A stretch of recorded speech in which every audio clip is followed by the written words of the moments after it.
Yeah, guys.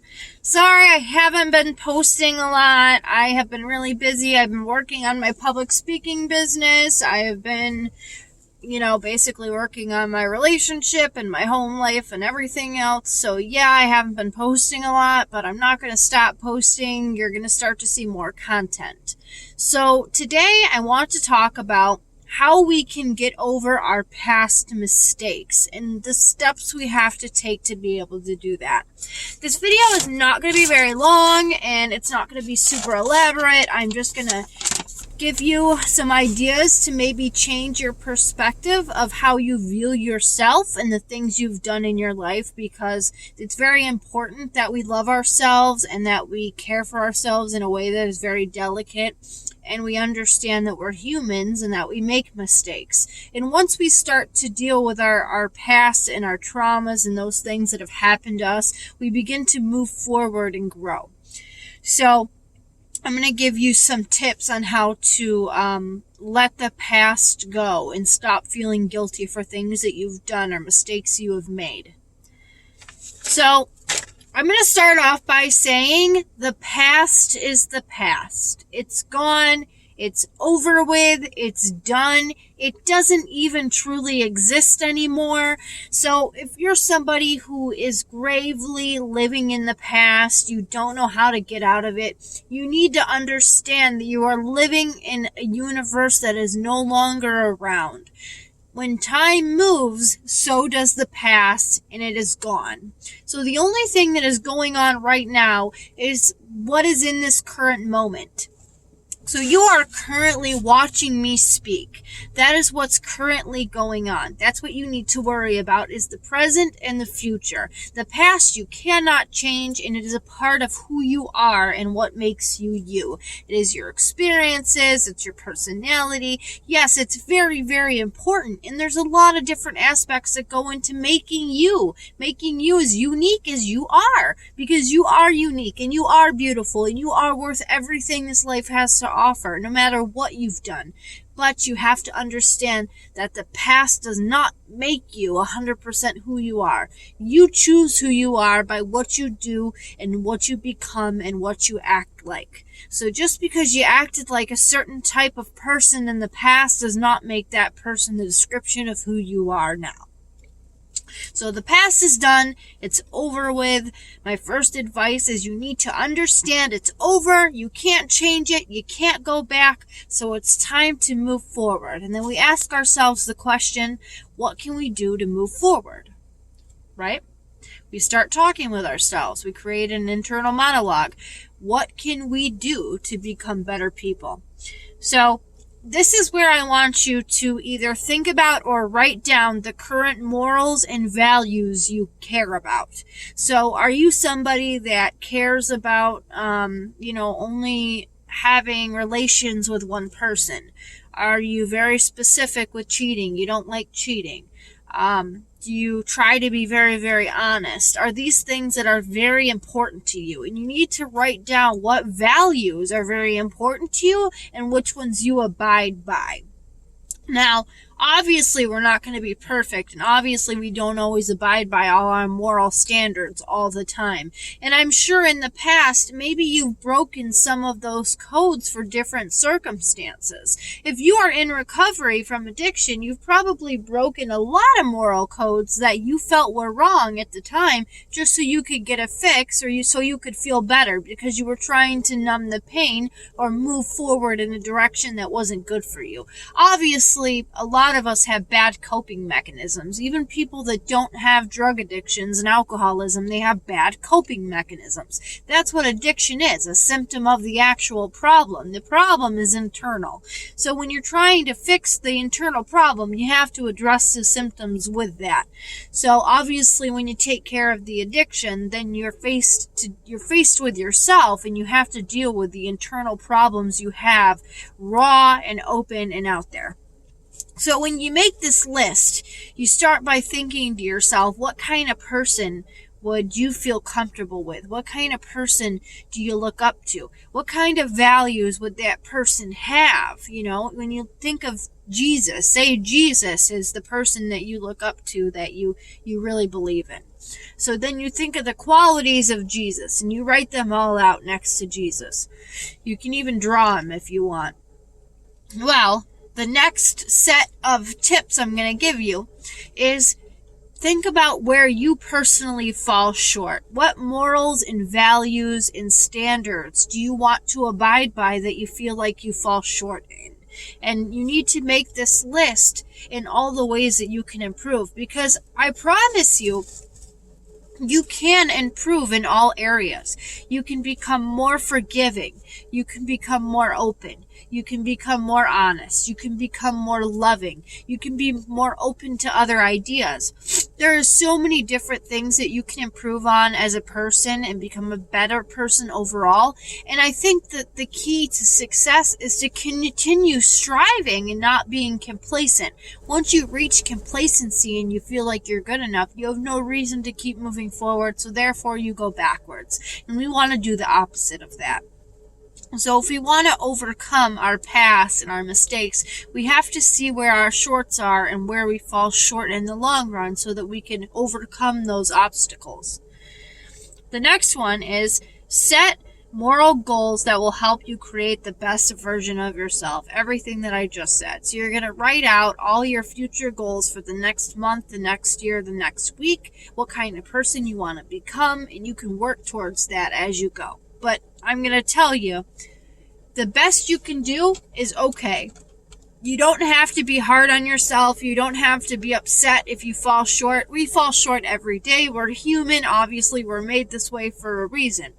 So when you're trying to fulfill these goals, don't feel bad if you don't get to where you want to be. Expectations are terrible and they hurt a lot of people. So try to keep low to minimal expectations for yourself when achieving these goals.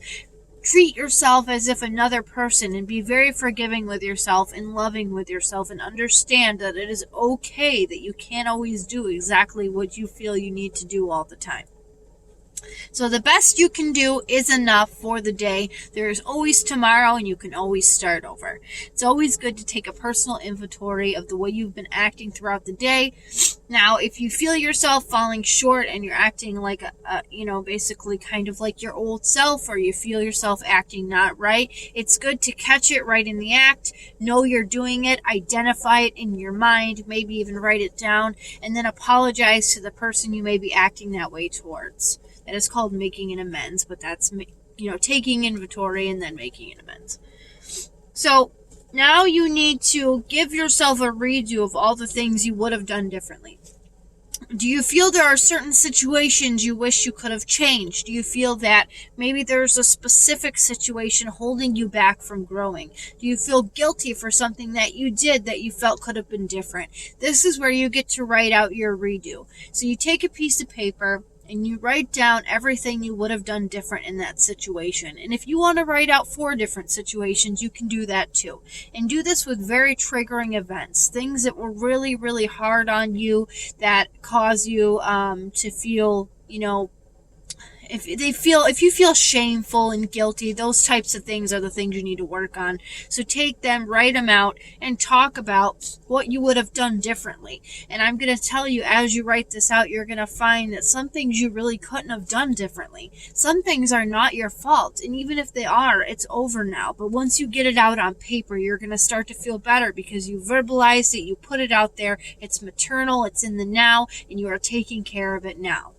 So after that, you need to cleanse yourself by either, throwing the paper in a fire or doing something that's kind of cleansing you of the process. You've taken care of it, you've dealt with it, you've talked about it, you've released it. The best thing you can do is talk about these things with somebody else who understands you, who loves you, and is also forgiving with you, and tell them about the things that are hurting you, that are plaguing you, that are holding you back from becoming a better person, that are keeping you guilty and locked inside. You don't want that. You don't want to feel like you have handcuffs on from your mental problems. So this is something that's definitely important. If you need to get a counselor, go ahead and get a counselor. If you need a substance abuse counselor, get 2 counselors. Get one for your normal life, one for your substance abuse disorder. There's a lot of different people out there who want to hear you talk about your problems and can help you work through them. So it's always good to read them out loud to somebody and get some input. Okay, so identify triggering events that are holding you back. It's definitely a good thing to identify the biggest areas that are keeping you from growing. So make a list of events in your life that are very substantial to you, that stick out in your mind, that hold you back from doing things you want to do. Do you ever feel like there's really fun things you want to do and you're scared to do them because somebody passed away or something happened, or you're afraid of driving in the car? Things like that. Those are things you can work through. Just because you didn't necessarily make a mistake doesn't mean there isn't still guilt there for it. So when you start to overcome those things and talk about them and identify them, then you can work through them as well. So you need to tackle the hardest one first while writing down all the things you've learned. So each event that bothered you, that has made life maybe more difficult for you, you need to talk about your experience and what you gained from it, what you learned from it, the experiences that came with it, the things that you felt, the things you identify with now, the feelings. It's almost like a sympathy for other people. Like, my sister passed away, so now I feel sympathy for other people, but I also get mad at sisters who abuse their sisters because I wish I had mine. Things like that. Like, sometimes I feel jealousy of not having my sister. So those are things you can write down, all the feelings that come with that event and all the things you've learned from it, because that's really important to understand that there are positives to every negative, and you have learned things and you have come out alive from events that may be even your own fault, but they might have been very dangerous, and maybe some people don't live through those things. So you have to think of the positive. So write out all the positive events and all the lessons you've learned and the good things that come out of these situations. So after you've done all this, you're going to feel pretty raw. You're going to feel a little bit broken down. It's pretty emotionally draining. So I would take the time to practice some self-care, self-love. Start writing out positive affirmations. I want you to describe all the good things about yourself and all the good things you want to say about yourself. And I want you to write them all out and every day say them to yourself. I don't care if you have to put sticky notes on the mirror that say, I love myself, I'm beautiful, I'm perfect, my weight is fine. Just things that make you feel better, because even if somebody doesn't like you, it doesn't matter. We're not here to please everybody. If you're somebody in recovery and you're dealing with that, people that are still mad at you because of the past, it doesn't matter. If you've made an amends and you're doing well and you're doing the things you need to do to become a better person, even if you can't pay them back right away or you can't, make amends to them directly, just being a good person and being good in the community and not hurting people in the community, you're doing enough, and that is enough, I promise. So don't feel guilty for the things you can't do because you don't have the resources. And if somebody doesn't forgive you for your mistakes, that's okay. You have to make an amends with them yourself and with yourself. When you forgive yourself, it doesn't matter how they feel anymore, and that's the point. You only have control over your reactions after it's happened. Okay, so practice some self-care, take care of yourself, drink water, eat healthy, exercise, talk to your friends, don't isolate, go to meetings, get involved with support groups. There's a lot of good things you can do for yourself. Make sure you cut out toxic people, get rid of toxic habits. That will help you to overcome your past, because obviously toxic habits put us back in the same cycles that got us in our mistakes. So once you start doing good things for yourself and getting around good people, you will start making better choices, better decisions. Therefore, you'll have a better value system, a better family life, a better friend life, and you'll have less mistakes in the future. So I hope that this video helped you. If it did, please share it for your friends. I'm sure someone needs to hear it. If you're struggling with addiction, I know it's hard. I've been there. I struggled with heroin addiction for years. And now I have been off heroin for 3.5 years. I have a wonderful job. I have a wonderful family. I have wonderful people in my life. I still mess up. I'm still not perfect. I still make mistakes in life. It is okay to not be perfect. It is okay to be human. That is the beauty of all of this. So just take it with a grain of salt. Take everything I say with a grain of salt. Do what's best for you. Everyone's recovery is different. And if you're not in recovery and you're just trying to be a better person, then good for you. I love you all. I thank you for the support. I'm going to do more interviews for Breaking Chains. If you would like to talk about your experience with addiction or mental health, then you can go ahead, send me a message. I will set up a time for us to get together in the spring, and we will do some more videos. If you would like me to come public speak at your event, you can go to my page or my LinkedIn account. I do travel, within the country, so it depends. Just get a hold of me. We'll figure out an event and booking day. I am pretty booked up until April, but after that I will be free. So I thank you and I love you, and I am so happy that all the people I have do still support me, and I'm exhausted. So have a wonderful day, guys, and thank you. Please follow Breaking Chains, the Whitney Project, after my sister Whitney James that passed away from an overdose, so you can get more videos and more inspiration. Have a wonderful day.